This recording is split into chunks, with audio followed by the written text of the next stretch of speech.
حق آ گیا اور باطل مٹ گیا، بے شک باطل کو مٹنا ہی تھا۔ کیونکہ آپ کا بھی تعلق ہندوستان سے رہا اور وہاں کے مومنین نے آپ کو بہت پیار دیا ہے، تو اس اربعین کے موقع پر یہاں پر آئے ہوئے بر صغیر کے مومنین کے لیے کیا میسج رہے گا؟ بسم اللہ الرحمن الرحیم، جاء الحق وزہق الباطل ان الباطل کان زہوقا، حق آ گیا اور باطل مٹ گیا، بے شک باطل کو مٹنا ہی تھا۔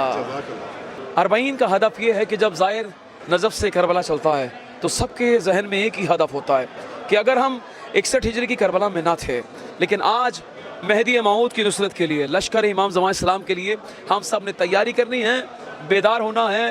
آج دشمنوں کی نظریں گڑی ہوئی ہیں ان کروڑوں کے لشکر کے اوپر، لشکر امام زمان اسلام پر۔